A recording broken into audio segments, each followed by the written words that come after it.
So we're in this absolutely superb engine room here on the barge. Interesting enough, I was talking to Charlie about the fact that this particular engine's got a turbo in, and he's been explaining about the fact that the reason for that was because she's only recently come out of commercial work. Yep. So for the loadings on it, they needed something with a bit of grunt. So it's an interesting setup in a barge with the turbo here.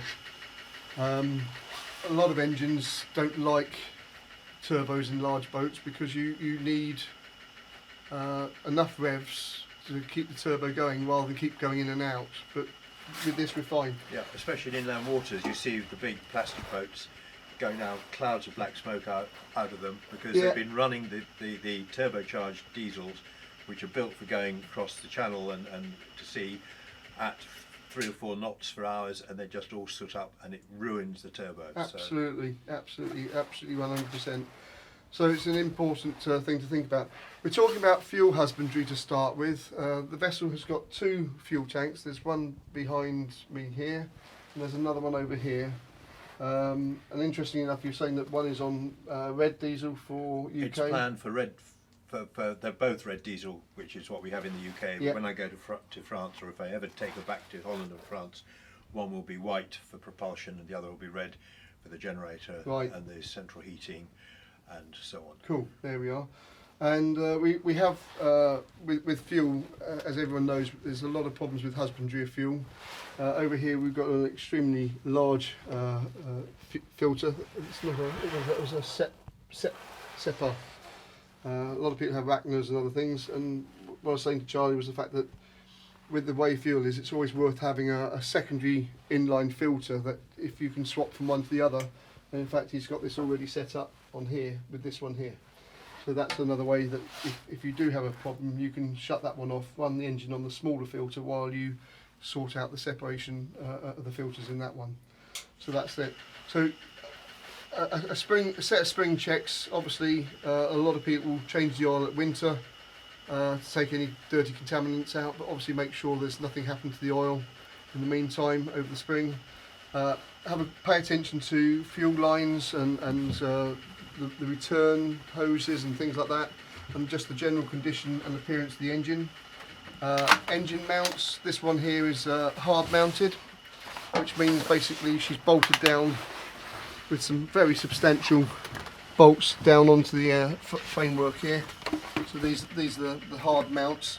Some barges and boats will have flexi mounts, but it's more common to see it done like this. But again, just putting a wrench over and just making sure they're torqued up to make sure there's nothing going on. And then we're going to have a quick look at the linkages for the gear system. So the gear linkage system, it's always worth checking things are okay. This is on a rod system from the wheelhouse. It comes down onto this bar here, and what I have noticed is a little bit of play starting here.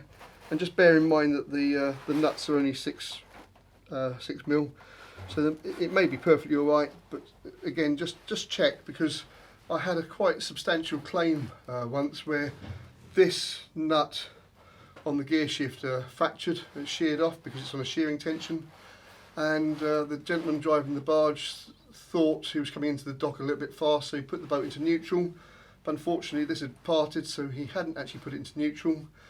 So he thought he'd put the boat into reverse, which the linkage did, but it didn't obviously transfer to the gearbox. And he still thought he was coming in a bit fast, so then he gave it a few revs and accelerated into the lock gates and did something like 70,000 quid's worth of damage to the lock gates. Hardly any damage to the barge, ironically, but all over literally like a £3 nut and bolt. So it's really important to just check these sort of things are okay, periodically. Again, hydraulic hoses, just be wary of them. Quickest check is just put your hand underneath and just make sure nothing's dripping at the joints and where they're sweated into the fittings.